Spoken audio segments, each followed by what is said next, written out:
Hello beloved souls, thank you for tuning into the Spiritual Podcasts channel. This channel is all about good vibes, positive energy, and meaningful conversations. To keep this space welcoming for everyone, we kindly ask that comments stay respectful, kind, and in the spirit of the content shared here. We reserve the right to delete any comments that don't align with this intention. No hard feelings, just protecting the vibe. Thanks for being here and spreading the light. Please be cautious of anyone claiming to represent Spiritual Podcast and asking you for money, donations, or personal information. We will never ask you for money through comments, messages, or DMs. All official updates and content come only from this channel. If you see suspicious activity, please report it immediately. Stay safe and thank you for being part of our community. If you enjoy the video and its content, please like, subscribe, share, and comment. Please be kind to other viewers of the channel. The video is about to start. Have you ever felt, a stirring deep inside? Like there's this huge, untamed power just sitting there, dormant, waiting. And what if that feeling, that intuition, is actually tied to something massive, like a huge cosmic shift happening right now, and, you're a key part of it? It's a pretty wild thought, isn't it? It really is. So today, we're doing a deep dive into exactly that. We're looking at a really powerful transmission, apparently from the Pleiadian High Council, channeled via someone called Meera. We found it on the GFL Station YouTube channel. And it's not just, a vague spiritual message. It lays out this whole narrative. Human origins, cosmic meddling, a planetary shift that's happening now, and this incredible power inside all of it. Exactly. So our mission today is to really unpack that call to release the Kraken within you. Yeah. Sounds dramatic, I know, but we'll get into what that means. Yeah, exploring the cosmic stuff, the earthly stuff, all the forces at play. And connecting it all back to your journey, your awakening, your liberation. Think of this deep dive as maybe a shortcut to grasping your potential, your destiny in these, pretty transformative times. Prepare for maybe a few aha moments. Definitely a new way to look at your place in the universe. Okay, so let's start at the beginning. The message kicks off with this incredibly warm, but also really profound greeting from Meera of the Pleiadian High Council. Right. They address us, the listeners, as beloved star seeds and light workers. It's immediate. They recognize our brilliance, our courage, just for being here on Earth right now. Yeah, during these transformative times, as they put it. The whole vibe of this first part is encouragement. It's about guiding us to remember our divine heritage. It's a really strong opening. It really is. And it's more than just saying hello, isn't it? It's like they're instantly trying to establish this deep connection that already exists. Yeah. When they say starseeds and light workers have traveled far and wide across dimensions and lifetimes to be here, that fundamentally reframes who we think we are, right? Totally. Yeah. Beyond just this one life. Exactly. It speaks to this huge multi-dimensional backstory. And for anyone listening who's ever felt like they don't quite fit in here, or, longs for some home they can't quite place. Which is quite a few people, I think. Definitely. This message offers this incredible validation. It suggests that feeling isn't a flaw, it's an echo of where you came from, these other dimensions, this galactic origin. It flips the script on feeling alienated. So it's not an accident we're here, it's deliberate. That's the core idea, a purposeful journey. I like that framing. It's like finding out you belong to some ancient secret order that suddenly makes sense of all your weird feelings. Kinda, yeah. And the message uses phrases like, embrace you with the love and light from our collective hearts and wanting to speak directly to your soul. It really drives home the depth of that connection they're talking about. So, okay, let's unpack this a bit more. If we've traveled far and wide across dimensions and lifetimes to be here, what does that really imply about where we came from? And how does that connect to that feeling of not quite belonging? Well, it implies, fundamentally, that our consciousness isn't limited to this one body, this one life. It's a continuous journey, a soul path stretching across maybe eons, different star systems, different realities, way before we ended up in this physical form. Wow. So for those who feel like starseeds, that sense of being different, of otherness, isn't some kind of deficiency. It's more like a residual memory trace, a kind of homing signal pulling towards those maybe higher, more harmonious places they originated from. Okay. It suggests our being here isn't just deliberate, it's a really courageous choice, a voluntary step down into this denser reality. So this whole idea of a pre-existing multidimensional heritage, it validates those inner feelings, transforming them from, problems to be fixed into actual indicators of who you really are. Remembering this can be the first step. And the reason for volunteering, for descending, is pretty mind-blowing too.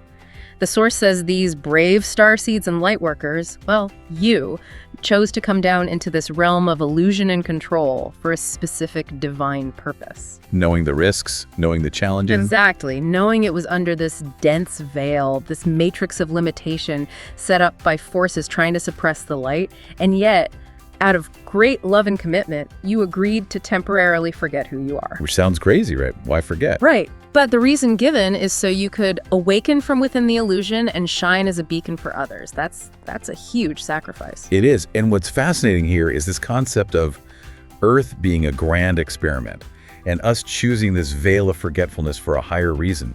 It completely reframes personal struggles, doesn't it? Yeah, suddenly they're not random anymore. Exactly. They become part of the plan. Courageous choices, even. The text even says, all of heaven watched in admiration as souls like you bravely stepped into the great unknown of third-dimensional life, carrying the hopes of many on your shoulders. Wow. Carrying the hopes of many.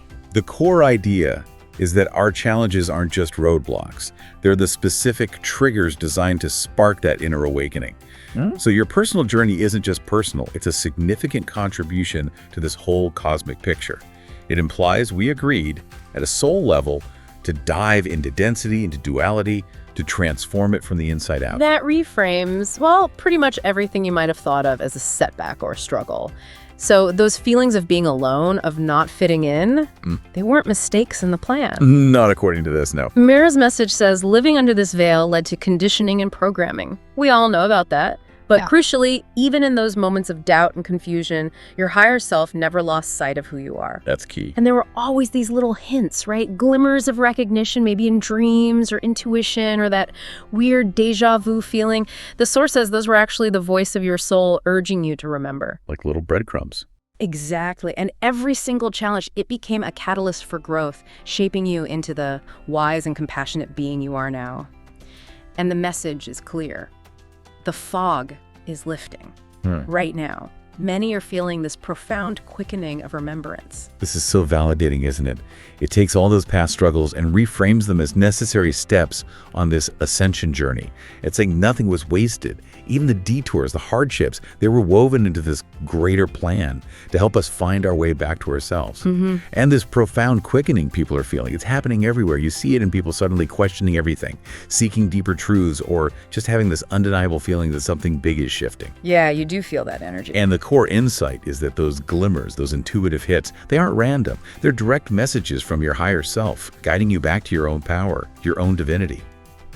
Our experiences, especially the tough ones, have basically forged us into exactly who we need to be for this moment. So, okay, the text suggests nothing was an accident, like a cosmic GPS, guiding us even when we felt totally lost. But how do we square that with those times when we really felt lost, overwhelmed?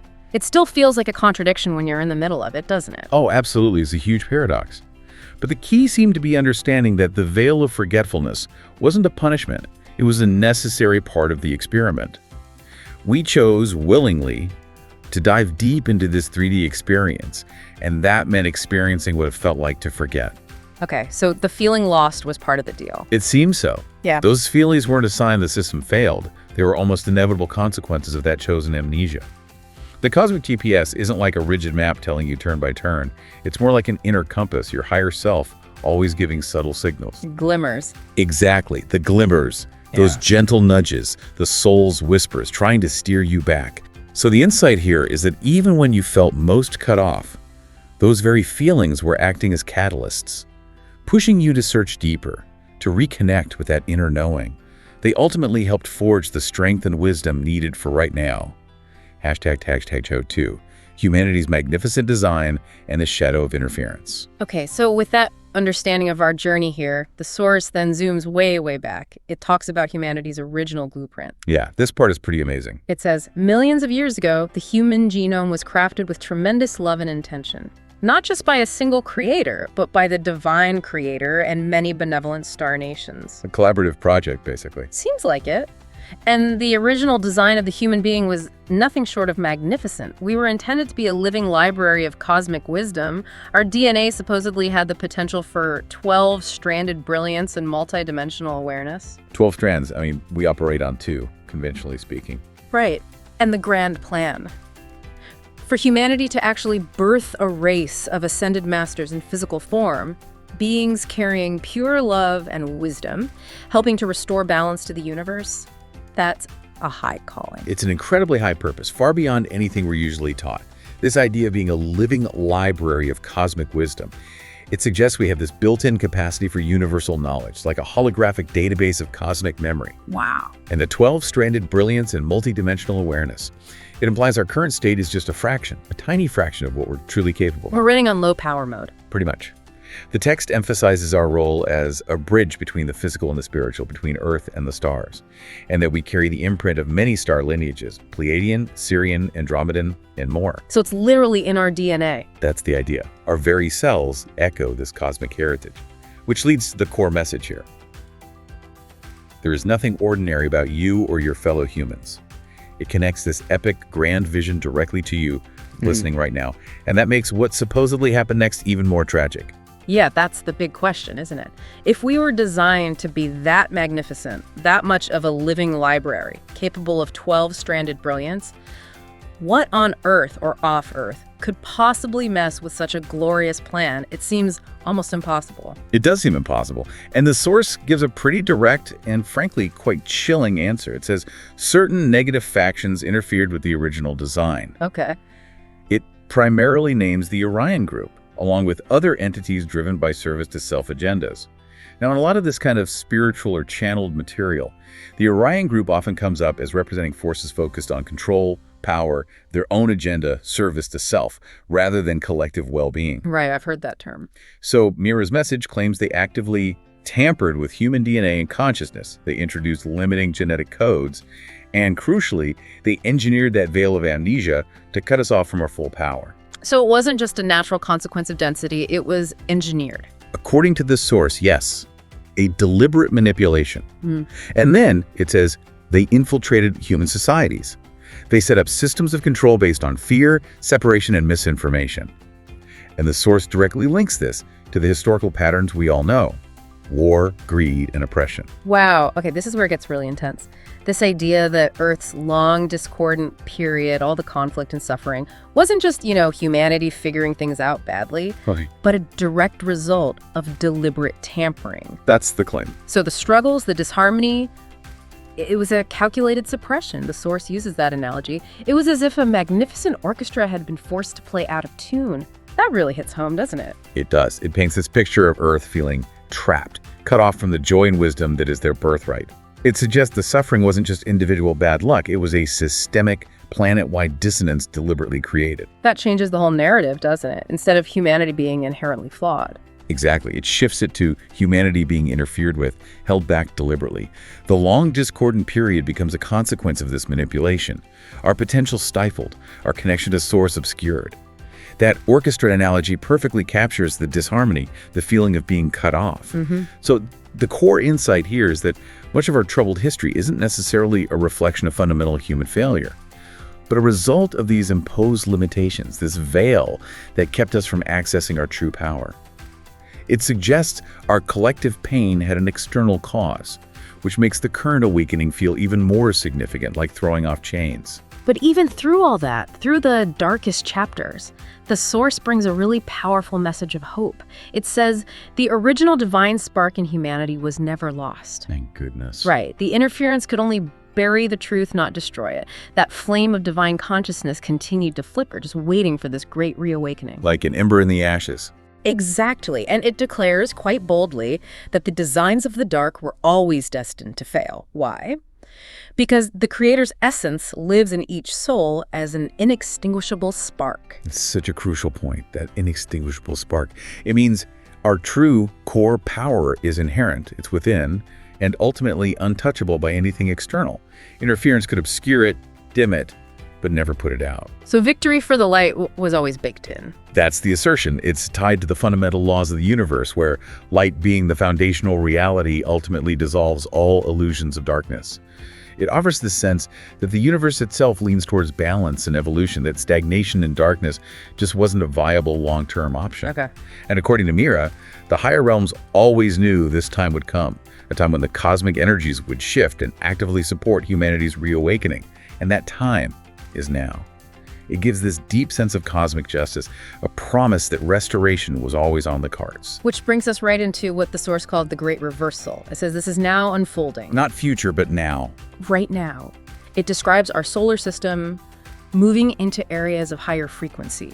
And these energies are bathing Earth in light, illuminating energies that the dark ones cannot withstand. Like turning up the lights on things that prefer the shadows. Exactly. And we're seeing the effects, right? Long-held secrets coming to light, oppressive systems faltering, more individuals asserting their sovereignty. That feeling of the matrix of control losing its grip, the source says it's now full of cracks and fissures, allowing the light to pour through. It's a powerful image. Yeah. And it describes this multi-layered process, doesn't it? It's not just us waking up internally. There are external cosmic forces accelerating it. Like a cosmic helping hand. Yeah, that shift in the solar system's frequency isn't just astronomy, it's a spiritual catalyst. These illuminating energies literally make it harder for lower vibe stuff, entities, systems, old patterns to maintain their hold. They disrupt the old signal. Those cracks and fissures in the matrix visualize how the old control structure is weakening, letting the light break through. So the core insight is that our inner divine consciousness is winning out, and that original grand plan for Earth's upliftment is back on its sacred track. It's this cosmic alignment boosting our collective awakening, revealing truth, and empowering us to reclaim our nature. That idea of the whole solar system moving into higher frequencies, that's huge. How does that actually feel or manifest for us day to day? Is it like a cosmic detox? Or maybe like an alarm clock finally going off for humanity? That's a great way to put it. Yeah. It really seems to function as both. It's a cosmic detox and a kind of preset alarm clock working in different levels at once. Okay. As our system moves through these higher energy zones, the energy hitting Earth helps dissolve the lower vibrational stuff, almost literally, like a detox, yeah.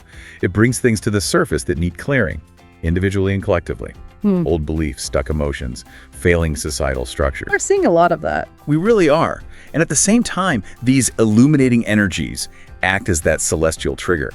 They activate dormant codes in our DNA, like hitting the snooze button is over, time to wake up, triggering that profound quickening of remembrance. So what does that feel like in daily life? It can manifest in so many ways. Yeah. Maybe increased sensitivity to energy, to negativity, a stronger pull towards truth, authenticity, feeling like time is speeding up, even physical stuff, as our bodies adjust. It means this deep internal recalibration is happening, affecting how we feel, think, and even our physical health. And right at the core of this whole reversal, literally at our core, is the heart. The source says within each of us lies a sacred gateway to the Creator. A heart chakra. Yes, the heart chakra, an emerald flame of love and divine connection.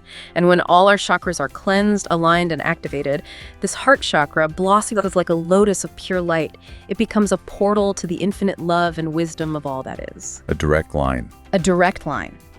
Through this, we get direct access to guidance, strength, and unconditional love from Source. And crucially, no outside authority or intermediary is needed. This is massive for personal empowerment. It's saying your heart is this secret point of contact and has been safeguarded in you, untouchable by any outside influence. Untouchable, that's key. Absolutely critical. It means your connection to Source, to the divine, whatever you call it, can't really be messed with or controlled by anyone else. Not negative forces, not institutions, not dogmas. So all we need is inside. That's the implication. Activating this inner door through things like meditation, intention, and inner work bypasses all the external structures. You get your guidance straight from the source. Imagine a world where people rely on that inner connection first, rather than looking outside for answers or permission. It changes everything. It fundamentally shifts the power dynamic, placing sovereignty squarely back within the individual heart. Okay, this idea of the heart as a portal to the infinite, our direct line, that really does challenge everything, doesn't it? How does that clash with, say, traditional power structures like governments, religions, even science sometimes? Oh, it clashes fundamentally with any structure built on external authority. Think about it. If every single person has direct, unmediated access to divine guidance, strength, love, right there in their own heart, what happens to the perceived need for intermediaries? They become less necessary. Exactly. Priests, gurus, politicians, experts who claim to have the sole key to truth or salvation, their role diminishes massively. This inner knowing fosters self-reliance, critical thinking, discernment. It makes you less vulnerable to manipulation. Because you trust your own inner compass more. Precisely. Many traditional power structures, consciously or unconsciously, thrive by creating separation and dependency. They position themselves as the gatekeepers. But if the heart is the ultimate sacred gateway, then people waking up to that naturally erodes the foundations of any system based on control or keeping people in the dark. So it decentralizes power. Completely. Puts it right back into the individual, leading towards a society based, hopefully, on inner integrity, not external rules or fear. So as this divine spark in the heart ignites, as the veil lifts, Meera's message says it unleashes this vast inner splendor. And this brings us right to that core theme. Release the Kraken. I love that phrase. Me too. It's used with loving intention, they stress, to symbolize unleashing your inner divine essence, that magnificent light that has been restrained for so long. Yeah, it represents this colossal spiritual power deep inside us. It's described as being coiled like a mighty energy in your core. Coiled up. Right, imprisoned under all those layers of fear, doubt, and false programming that we've carried for lifetimes. And the Kraken image itself, this powerful sea being rising from the depths, it's such a strong contrast to how, according to the source, the Cabal's influence and just harsh life experiences taught us to play small. Keep it hidden. Fear your own light. Exactly. But this power isn't described as aggressive. It's a great luminous force, ancient, wise, and potent. It's about embracing your true self, letting it surge forth, shedding those old limitations. The myth makes this abstract idea of inner power feel really tangible, exciting, like reclaiming a forgotten, majestic part of yourself. It's a call to embody something huge. Release the Kraken. Okay, sounds epic, like you said, very blockbuster movie. But what does it really mean for us, practically? Beyond the cool imagery, how do we tap into this untamed splendor of our soul? Well, beyond the drama, the source presents it as a fundamentally peaceful internal act. It's about spiritual sovereignty. Okay. It means consciously choosing to break those chains of illusion, letting go of the fear, the doubt, the programming that kept our true essence boxed in. It's about remembering who you are, reclaiming that power, and then expressing it fully. No holding back. The source says it's stepping fully into your authentic self, embracing all of your gifts, your love, your wisdom, without reservation. It means no longer apologizing for who you are, no longer playing by the old rules that kept you dimmed. Stop playing small. Exactly. And it's not about violence, it's an inner blossoming. It creates these waves of profound clarity, passion, and creativity. It feels, they say, like finally breathing after ages underwater.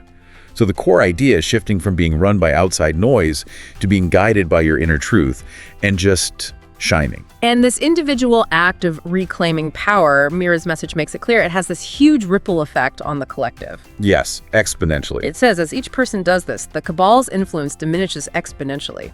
When enough people wake up and shine at full brightness, the old system just loses power. Which makes total sense energetically. The source is very clear. They feared this very moment. The Cabal's control, according to this view, relies on keeping humanity distracted, fearful, operating on lower frequencies. Feeding the machine, basically. Right.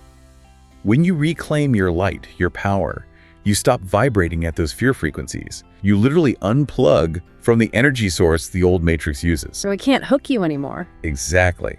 And when enough people do that, it creates this massive collective energy field that the lower frequencies just can't penetrate. It's like turning on lights in a dark room. Enough lights come on, the darkness simply dissolves. A bottom-up revolution. Precisely. Personal sovereignty becomes collective freedom. It leads to a world where, as the source says, no shadow can prevail because the collective light is just too bright. And as you unleash this inner light, the source uses another great image. You will find yourself rising vibrationally like an eagle catching an updraft. Nice. Yeah. Ascending to heights where the low vibrations of the Cabal simply cannot follow. The old tools, fear, misinformation, division, they lose all power when you're standing fully in your light. You actually become invisible to those old energies because your frequency is too high. This explains the practical effect of raising your vibration. It's not just feeling good. It creates an actual energetic shield. Okay. When you're not vibrating with fear or division, those energies literally can't latch onto you. It doesn't mean challenges disappear, but you navigate them differently, from a higher place with more resilience. Right. The core insight is this new perspective from above the illusion.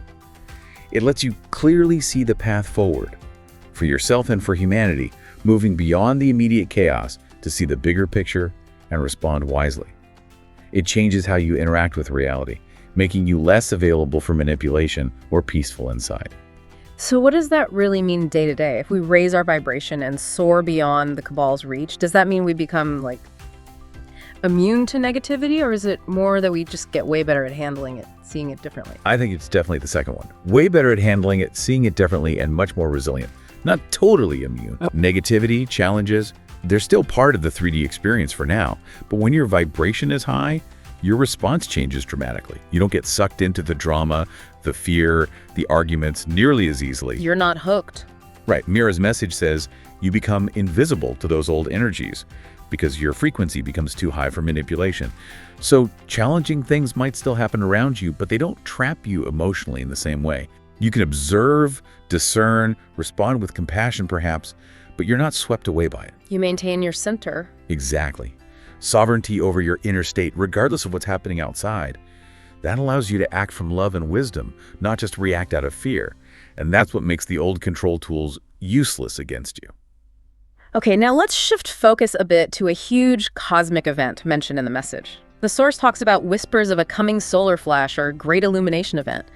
And it says this is indeed a real and significant occurrence on the horizon. Not just whispers, then. Apparently not. Our sun is described not just as a star, but as a living being and portal of divine energy. And it's getting ready to release a tremendous wave of light. What kind of light? High-frequency photonic light carrying codes of awakening and transformation. This event is called a celestial trigger that will bathe Earth and everyone in an unprecedented energetic upgrade. It's meant to ignite dormant DNA and cause an instant expansion of consciousness. Wow, instant expansion, that's huge. And it really highlights the role of cosmic events in our spiritual journey, doesn't it? Yeah, it's not just internal work. No, it suggests our path is woven into this grand cosmic dance, and our own sun is a key conscious player. The source stresses this is part of the Creator's plan to ensure no soul is left behind. It's meant to be benevolent, universal. Not destructive. Not destructive, no. More like a blissful surge for those who are somewhat prepared energetically, and maybe a more startling wake-up call for others still deeply asleep in the old ways.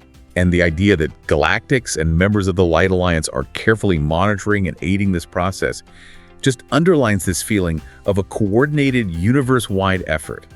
Our sun becomes this active participant, mirroring on a massive scale what's happening inside us, like a global release the Kraken moment triggered by light codes.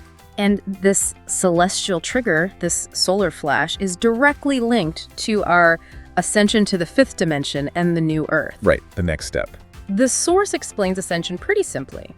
Rising into a higher state of being, moving out of the limitations of third-dimensional consciousness into the expanded freedom of the 5th dimension and beyond. What does that look like? It involves releasing fear, embodying love, experiencing profound peace, unity with others, and insight into the interconnectedness of all life. It even says the very fabric of reality is changing, becoming more fluid and responsive to your vibration. And critically, the Earth herself, Gaia, is ascending as well, preparing for a new Earth. A new Earth. Not just us, but the planet too. Yes, a realm of higher vibration where compassion, peace, and wisdom guide every action. This paints such a profound picture of transformation on every level. And the new Earth isn't some far-off place we escape to.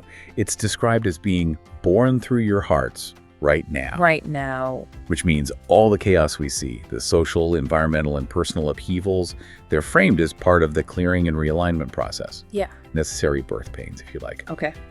The core insight here is our dual role. We're both participants in and catalysts for this ascension.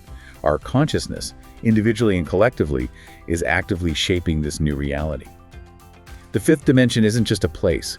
It's a state of being, unity, intuition, love becoming the operating system, where reality responds more directly to our collective intention. That idea of the new Earth being born through our hearts right now, it makes it feel so immediate, doesn't it? Not some distant future, but something we're co-creating daily. What does that actually look like day to day, especially when things feel so chaotic? Day to day, co-creating the new Earth is about embodying those higher qualities. compassion, peace, wisdom in your choices, your interactions. Little things. Yeah, and big things. Choosing empathy over judgment, seeking win-win solutions, making choices that honor the interconnectedness of life. What you buy, how you treat others, how you treat the planet. Okay. Amidst all the upheaval, it means holding the vision of that new reality while navigating the old, actively contributing through your actions, your energy, consciously choosing love when faced with fear, supporting people and initiatives that align with unity, transparency, questioning those that push division or control. So it's an active, ongoing choice. It's a continuous, conscious effort. Aligning your inner world with the world you want to see, knowing your personal vibration, is a powerful co-creative force that is birthing the new earth through your heart, turning the ordinary into something sacred through intention. And it's not just cosmic forces and individual effort. Meera's message also mentions earthly allies, these brave souls among you in positions of influence and leadership who have aligned themselves with the light. They're called the White Hats. Ah, yes. A white hat. Individuals in governments, militaries, science, other fields who are apparently working quietly to dismantle the Cabal's control from within, human system. From the inside out. Right. Nullifying dark agendas, reclaiming stolen resources, bringing justice, and they're said to be guided by higher divine forces and galactic support. This is where it gets really interesting, that blend of the spiritual awakening with these very tangible real-world efforts. Yeah. The meta-insight is, this suggests a coordinated strategy on multiple levels, cosmic and terrestrial, working towards liberation. The white hats in this narrative are these benevolent insiders working within the system to change it, guided by higher light. Their covert work is supposedly leading to profound revelations and positive reforms, even preventing catastrophic timelines. And this ties directly into disclosure, the unveiling of hidden truths. What kind of truth? Truths about manipulation, yes, but also suppressed technologies, hidden knowledge, the true history of your planet. Things like scientific breakthroughs that were withheld, alternative energy, advanced healing. It paints this picture of a new reality emerging through both a spiritual shift and strategic action on the ground. A grand, orchestrated plan. Okay, so all these shifts, cosmic, earthly, personal, they seem to be leading towards this incredible future vision. First contact. The big reunion. Exactly. The source is very clear. Humanity has never been alone in the universe. Our star families have observed and assisted from behind the veil, apparently.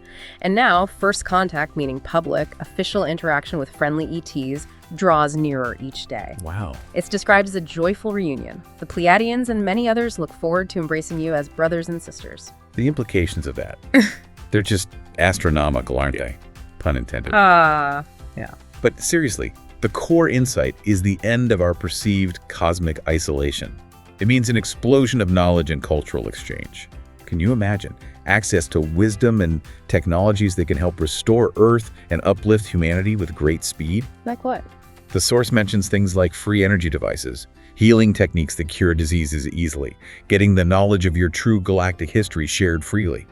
It would rewrite everything: science, history, our sense of self. We go from being this lone planet to part of a vast galactic community. It changes our entire context. Amidst all these huge potential changes, Meera's message brings it back to the personal, saying, one of your most important personal tasks is to continually raise and maintain your vibrational frequency. Back to vibration. Always back to vibration. It's described as the energetic signature you carry, shaped by your thoughts, emotions, and spiritual alignment.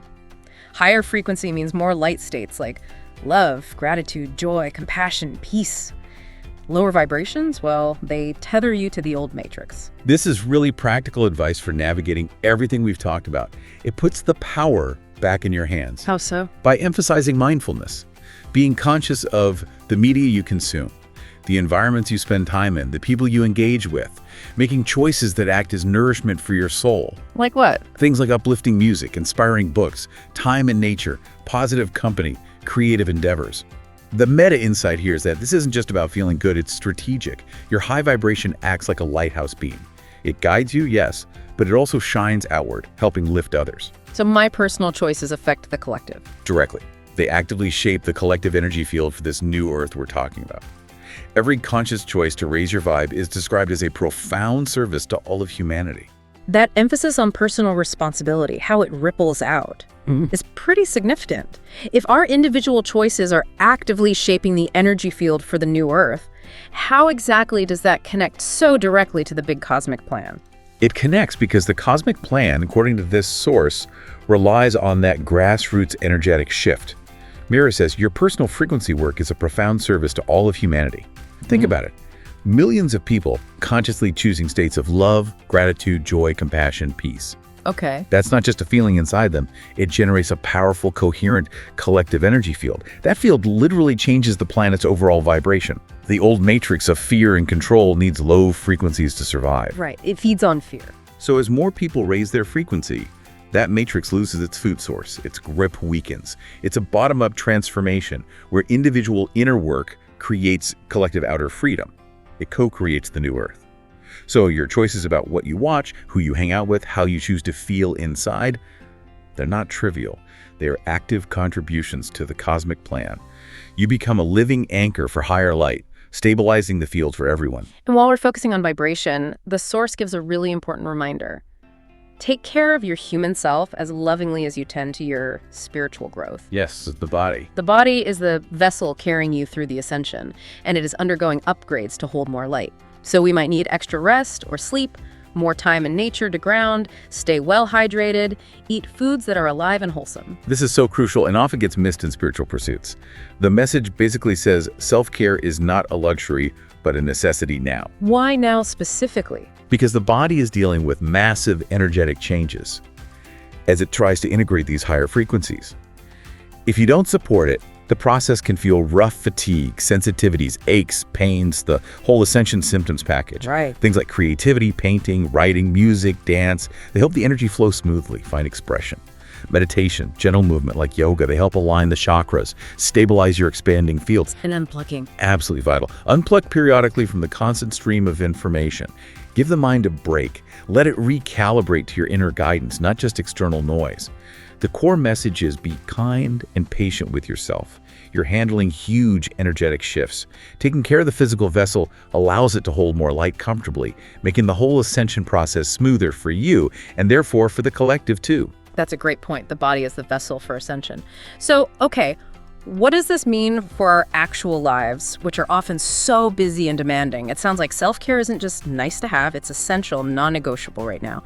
How do we possibly prioritize that when life feels like, well, life? It means we have to fundamentally shift our definition of productive, doesn't it? Oh, so? Our society often pushes relentless doing.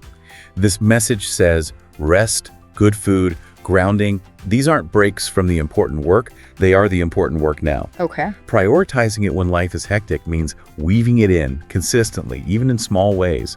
Maybe it's choosing a 15-minute walk outside instead of 15 more minutes scrolling social media, opting for a quick but healthy meal instead of junk, even when rushed. Listening to your body. Yes, listening when it signals for extra rest or sleep, and actually doing it without guilt.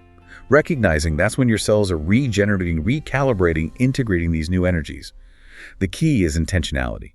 Seeing every act of self-care not as selfish, but as an act of supporting your own ascension, which is a service to the whole plan. It's not about adding more tasks. It's about making mindful choices that nourish your vessel, stabilize your energy, so you can hold more light and contribute more effectively. Hashtag 7, evolving roles and unwavering support. So as we navigate all this, as we head towards this new Earth, Meera says our role as starseeds and lightworkers will continue to evolve. We've apparently been preparing to assist others who awaken more suddenly. Stepping up. Yeah. We're described as bearers of the morphogenetic light and stabilizers of the field. People will just be naturally drawn to you for comfort, wisdom, and guidance. And the advice is simple. Trust in the knowledge that flows through your heart.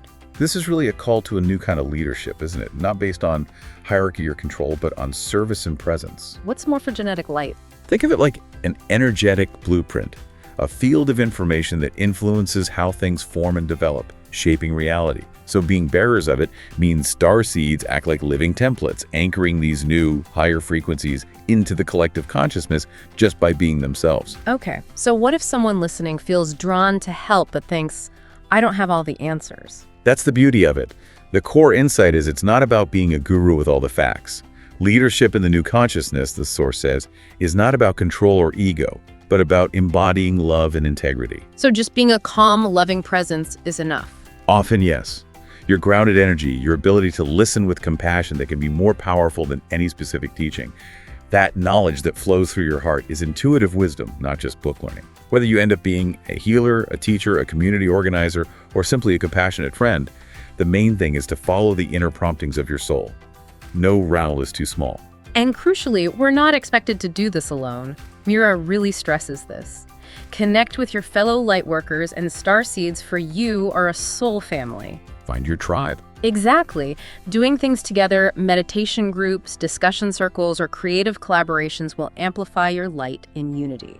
And just sharing your experiences, that helps normalize the awakening process for others. Makes people feel less crazy.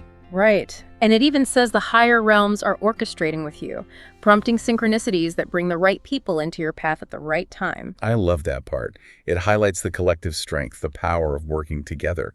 The individual journey quickly becomes a shared one. Yeah. This soul family idea emphasizes community in navigating this massive shift. These support networks aren't just nice, they're energetically potent. They can amplify your light in unity, lift whole communities.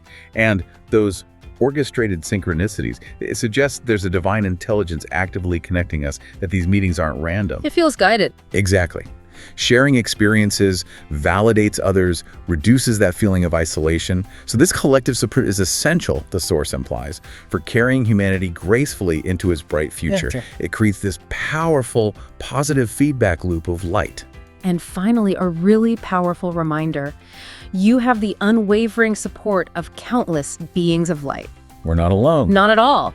This includes galactic friends and family from the Pleiadian High Council and many other star nations, plus angelic kingdoms, ascended masters, and spirit guides. They are apparently all hands on deck. All hands on deck. I like that. Yeah. Surrounding Earth in a vigil of love, stationed in your skies, walking among you in disguise, and working through energetic realms. That is profoundly comforting, isn't it? Especially when things feel overwhelming or you feel isolated.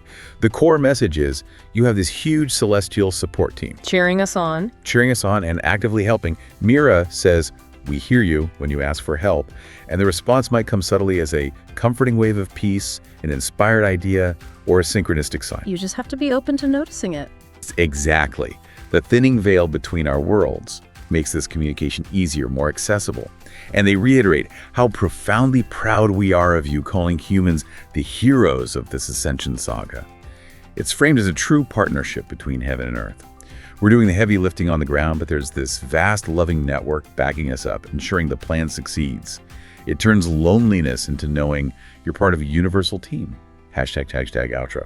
So as we wrap up this deep dive, the Pleiadian message leaves us on such a high note, a really triumphant vision. Meera proclaims, the dawn of victory is breaking over the horizon. Victory. Yes, the long ages of struggle and separation are ending, and the light is prevailing on every front. We're told flat out, oppressive structures of the old world are crumbling to dust, and a new world is being born, built on the foundation of unity, compassion, and truth. And this isn't just hope. It asserts the momentum of positive change is beyond reversal. Wow. Beyond reversal. That's a strong statement. This recap really hammers home that we're living through the most extraordinary transformation in human history, and that all the effort, the struggles, your efforts and sacrifices have not been in vain. It acknowledges how far we've come, how concepts like Ascension are even entering mainstream discussions. It paints this picture of the air crackling with a new vitality, the skies seeming clearer, real hope springing forth. The challenges serve their purpose, and now we're seeing the results. An irreversible shift. And with that triumphant view, the final call to action, to empowerment, is crystal clear. Embrace the limitless power within your heart and let it guide you fearlessly into the new dawn. Fearlessly. It is time to fully release what was once imprisoned, to shine without restraint, and to soar in your rightful freedom and sovereignty. No more doubt. The Cabal's era is ending, your era of light is beginning. That's incredibly empowering. It's a call to step into this new time with confidence, with joy, knowing, as they say, all of creation supports you. The Pleiadians close with their deepest gratitude and love, acknowledging humanity has actually given hope and inspiration to many civilizations. We're cherished beyond measure, powerful beyond belief, and you are never alone. What a validation. It really is. So, as you sit with all of this, as you integrate these huge ideas, maybe consider this. If the victory of light truly is yours, if this new reality is blossoming all around us, what's one small, courageous step you can take this week? One thing to truly begin releasing your inner Kraken and bringing that new world into your actual daily life? Good question to ponder. We want to thank you for joining us on this really profound deep dive today. Keep shining your light, keep choosing love, and keep trusting the incredible plan that's unfolding. Farewell for now. Remember, the victory of light is yours as Earth steps into her rightful place among the stars, a planet of love and light. Thank you so much for tuning in. I appreciate your time, and I look forward to sharing more with you soon. Until next time, take care and have a wonderful and blessed day.